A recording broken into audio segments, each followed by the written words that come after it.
Kan coba kita lihat aja di Asia Tenggara, negara yang sangat maju, Singapura misalnya, dia hanya punya MRT. Ketika konsep Singapura Kuala Lumpur itu dibicarakan bolak-balik, tidak ada juga yang melaksanakan untuk eksekusinya.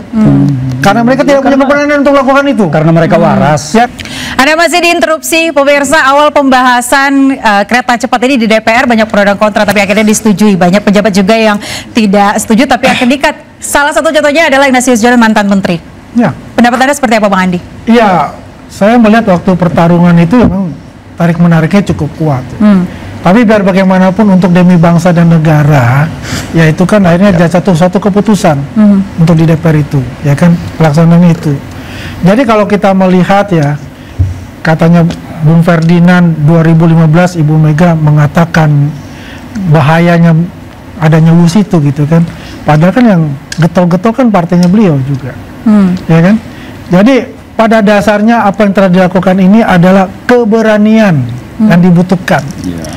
Bukan bicara konsep banyak yang bisa bikin konsep. Tapi ketika keberanian untuk mengeksekusi itu yang paling penting, gitu loh. Keberanian atau ambisi, Bang? Tidak ada ambisi juga. Kalau kita bicara ambisi, seperti apa ambisinya? Ini adalah keberanian untuk masyarakat Indonesia sampai ke depan. Seperti itu gitu loh. Kalau kita bicara, banyak sekali presiden-presiden kita yang konseptual. Ada yang berani untuk eksekusi? Pak Jokowi yang melakukan itu. Tapi pada masa itu sudah banyak masukan-masukan dari pengamat kebijakan publik yang mengatakan bahwa banyak catatan dan ini Indonesia tidak akan mampu untuk. Jadi gini, kalau kita ingin bicara transformasi teknologi, ya kita harus berpikiran juga ke depan, quantum leap, ya kan? Kalau kita hanya berpikiran di jalan di tempat, ya artinya kita begini-gini aja, tidak ada sesuatu yang membuat kita suatu kebanggaan buat kita juga, ya kan? Coba kita lihat aja di Asia Tenggara, negara yang sangat maju, Singapura misalnya, dia hanya punya MRT. Ketika konsep Singapura Kuala Lumpur itu dibicarakan bolak-balik, tidak ada juga yang melaksanakan untuk eksekusinya. Karena mereka tidak punya keberanian untuk melakukan itu. Karena mereka waras. Ya kan? Masalahnya ya yang gak waras itu adalah Ferdinand gitu. Karena nggak mencoba naik WUS.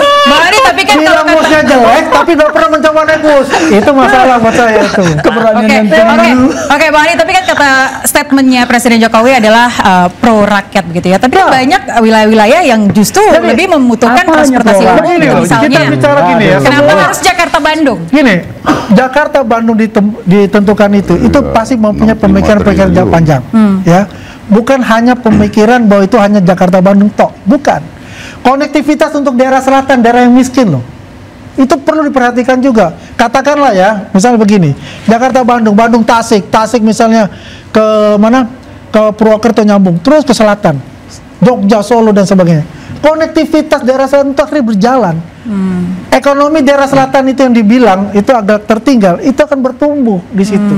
Jadi kita tidak melihat bahwasanya hanya kota Bandung, tidak untuk itu. Karena perencanaannya ini memang perencanaan untuk Java Connectivity. Oke, pertumbuhannya sampai tahun berapa kira-kira kalau dari Abang pengamatannya? Ya kalau kita lihat, yang saya berharap bahwasanya ini diaudit dulu. Oke, diaudit dulu. Berarti masih berharap. Kita tanya Bang Ferdinand, Bang masa nggak pernah naik WUS? Saya memang lebih menikmati menggunakan jalan tol daripada menggunakan WUS karena saya masih harus menggunakan feeder lanjutan ke Kota Bandung. Jadi saya tidak memilih WUS tetapi memilih jalan tol sebagai sarana. Tapi saya mau mengomentari apa yang disampaikan Bung Andi ini kan sepertinya terlalu hiperbolik dalam kalimat menjelaskan. Karena kalau ini soal keberanian, kita memang tahu Pak Jokowi ini orang berani ya, berani salah, berani tidak jujur, dan berani apa sajalah ya.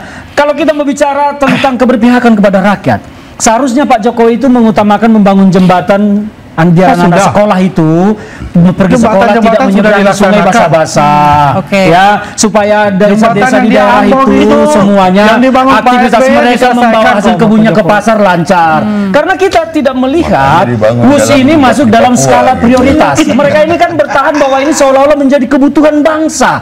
Belum, ini bukan kebutuhan tetapi keinginan dan ambisi. Inilah yang kita Harus permasalahkan. ambisi dong, Dan Presiden sementara ada itu, ambisi. sekarang kan ini menjadi problem bangsa. Kebijakan keberanian Jokowi yang keliru itu telah mengakibatkan problem bangsa. Problemnya apa? Kita terus ribut sekarang membayar utang ini karena utangnya sangat besar. Jangan dikira karena kemarin disebut sudah restrukturisasi 60 tahun. 60 tahun itu baru pokoknya, belum bunganya. Karena bunganya pun hampir sama dengan pokoknya. 2% setahun artinya bunganya saja 2 triliunan setahun. Oke, Bang, tapi ini negara-negara Kenapa bisa 2%? Oke. Digabungkan dengan Sebentar, Jepang yang dikatakan itu. sebentar. Oke, tapi kalau dibandingkan dengan negara-negara dengan kereta cepat seperti Jepang, Spanyol, dan lain-lain sebagainya, tapi mereka ini juga punya keuntungan sosialnya atau seperti apa? Kalau kita melihat Jepang, saya mempelajari Shinkansen Jepang. Jepang itu rutenya panjang menghubungkan kota-kota, tidak ada jarak pendek. Sehingga sekali rute perjalanan ini dia bisa berhenti di beberapa titik yang mengakibatkan pertumbuhan ekonomi di perhentian-perhentian.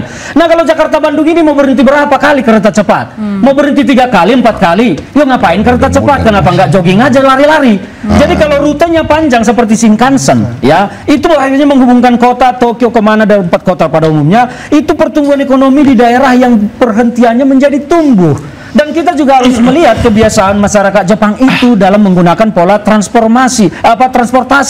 Mereka itu lebih cinta menggunakan transportasi umum daripada menggunakan kendaraan pribadi. Nah, kita masyarakat Tapi kan negara lain juga punya utang, Bang, untuk punya transportasi publik. mereka punya hutang, tetapi keuntungan yang mereka Shinkansen dapat aja dari tuh rugi. pertumbuhan Shinkansen itu juga Dengar. Gimana Bang Andi, coba sebentar. Shinkansen aja rugi, Shinkansen tetapi itu juga keuntungan rugi. yang mereka dapat dari sistem ini jauh lebih besar, sama dengan ini udah MRT. mulai mengada-ngada MRT itu ini. rugi. Oke, MRT sebentar, itu rugi, tahan dulu. tetapi Jakarta itu diuntungkan dari biaya yang dihemat dari kemacetan lalu Baik, lintas, Bang Ferdinand. tentang BBM dan Apa yang lain-lain. Baik, Bang Jadi Ferdinand, mereka tahan itu dulu sebentar emosinya. berbicara Kita seolah-olah dengarkan uji jawaban dari heroik, tidak Bang sama Andi. Coba Bang sekali. Andi tadi kita Heroik dengarkan, ini silakan. kegagalan konsep berpikir dari seorang pemimpin. Baik, silakan. Jadi, Bang Andi kalau tadi kita mau lihat, mengatakan kan saya sudah katakan dari awal tadi, setiap yang namanya kereta cepat itu pasti akan rugi. Dia itu akan dirasakan namanya social return of investment ketika Tapi mereka itu nggak diduga korup melewati masalahnya. Ini diduga ada kota-kota korupsi. dengan jarak yang panjang. Kenapa sampai Bandung? Kita lihat begini, ini namanya kita bilang linear curve, ya. Kita belajar dari yang namanya kesalahan-kesalahan itu. Kenapa? Kalau Jakarta ke Bandung itu memang menurut saya, ya, daerah-daerah negara-negara yang belum sampai ke seperti itu, kecuali ya untuk ke Cina jarak jauhnya. Kenapa? Dia tembus gunung. Tiang-tiang yang besar-besar itu kan mahal sekali. Main Dan drama. juga masalahnya adalah tanahnya seperti apa. Itu yang membuat itu kan drama aja yang kalian. membuat itu akhirnya bertambah namanya cost overrun itu. Selain COVID itu sendiri. Yang penting kalau nanti sampai Surabaya itu bisa melewati melewati jalur dari kereta api yang dimiliki oleh PT KAI untuk itu. Oke, coba Bang Bestari tadi mau tambahin, katanya udah Saya kira semangat begini, banget. Silakan. untuk diketahui oleh masyarakat dari apa yang kita diskusikan ini, saya melihat kok PDIP itu memang nggak senang kalau orang uang cilik itu dilayani. Justru ini bukan melayani uang Jadi- cilik. Kalau mau melayani uang cilik harusnya jembatan di Kalau desa-desa yang Bapak mau dibangun. ambil semua ini, saya kasih Anda dong. jangan Ya, menebar dengar fitnah dulu terhadap dong. PDI Kan Perjuangan. Anda sekarang bagian saya. Ya, Anda jangan menebar Gelisah. fitnah kepada PDI Saya Perjuangan. heran PDIP ini gelisah sekali semenjak kenikmatan. Gelisah karena dia diduga korup proyek ini. Semenjak kenikmatan itu dicabut. Dan gitu. gelisah karena ini diduga korup proyek ini. Itu yang Akibat kita dicabut tuntut. kenikmatan, maka semua kebijakan menjadi salah. Itu memang biasalah. Ya, Tapi termasuk kalau Anda dari juga kan case di Nasdem ini, dulu. dari case ini kita bisa lihat bahwa ada kekhawatiran yang sangat besar dari kawan-kawan PDI Perjuangan ini. Kalau ini tersambung, berarti rakyat kecil dapat pelayanan. Ini pun menjadi berat bagi mereka. Inilah Kenapa? Nanti orang akan melihat, oh, ini yang mengawali adalah Pak Jokowi. Ya, Berarti ini- bukan partai yang mengaku sebagai partai mengayomi wong cilik. Sudah ini pindah namanya- nanti partai wong ini cilik namanya mabuk kecubung wong bicaranya. cilik ini ke Pak Jokowi. Ini menjadi kekhawatiran. Oke. Jauh lebih PDI besar Perjuangan politisnya punya ini. konsep Oke. pembangunan bangsa ini Semenjak yang prorakyat. namanya, Baik. semenjak yang namanya Baik. Anda tidak akan bisa membuktikan Kita- itu Baik. cabut, Abang- selesai itu Bapak. Baik. Abang- Jangan kita mabok, pengen jangan tahu. mabok. Karena Anda tidak akan pernah mampu membuktikan bahwa sini adalah proyek untuk wong cilik. Oke, Tidak akan bisa. kita mau Tidak mau wong cilik mendapat pelayanan. Aduh, Dia nggak kaya karena nggak mau Udah kaya, nggak mau negus. Kasihan mereka ini. investasi, oke, keuntungan untuk sosial, tapi rugi. Yang mana sebenarnya yang harus dicek terlebih dahulu indikasi korupsinya yang tadi Anda katakan? Jadi gini, selama 10 bulan ini kan KPK juga tidak sendirian. Pasti mereka selain sudah mempunyai hipotesis, ya, mereka juga tentu menggandeng ya auditor negara kan bisa BPKP atau BPK, dan tentu pasti akan ditelusuri ya, mulai dari tadi perencanaan. Di perencanaan kan ada feasibility study ya. Yang kita tahu feasibility study sini kan sebenarnya adalah Jakarta Surabaya, sementara Jakarta Bandung as a part, kan itu bunyinya. Jadi itu banyak kok kalau di searching tuh feasibility study-nya seperti apa. Itu pasti KPK akan masuk ke situ. Kemudian tadi saya katakan proses pekerjaannya akan masuk ke situ, dan kemudian di akhir. Nah, dari sini ya tentu KPK tadi ya sudah mempunyai gambaran besar seperti apa. Makanya tadi kan KPK sudah menyatakan bahwa diduga adanya markup.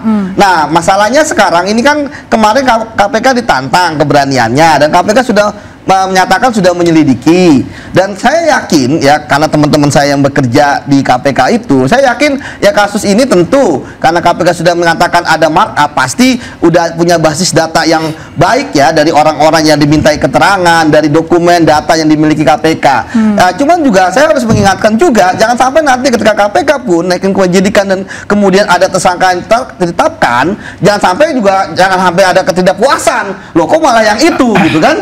Nah, sementara KPK ya kita bermain dalam alat bukti yang cukup, bukti permulaan seperti itu. Jadi jangan sampai nanti ya, ini juga saya juga menjaga KPK ya, jangan sampai nanti tiba-tiba KPK ketika tersangkanya beda dari yang diharapkan, ya kemudian istilahnya wah malah itu order lah, politisasi lah, dan lain sebagainya. Beda dari yang diharapkan apa maksudnya, Bang? Ya kan kita tahu sekarang yang diharapkan adalah orang-orang yang besar misalnya, tapi kan KPK sudah melihatnya dari sisi markup. Bukan dari helikopter view gitu kan.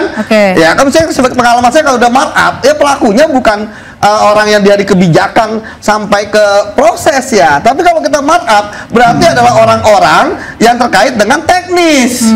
Ya, entah itu ada yang di BUMN-nya, kan ada 4 BUMN. Ya kan? Maksud saya kalau nanti tersangkanya bukan yang diharapkan dari itu, jangan juga marah-marah. Kan begitu. Maksudnya gimana? Coba dibikin jelas. Tapi kan masih ada satu lagi utang yang ditambah dari CBD ya, China Development Bank, itu kita harus bertanya juga, Bang, seperti apa selanjutnya. Itu pasti akan Oke, baik. Kita masih bertanyakan siapa nanti yang akan membayar utang ini, tapi kita akan kembali lagi usai jeda, pemirsa. Ya, aduh, ini ditanggung.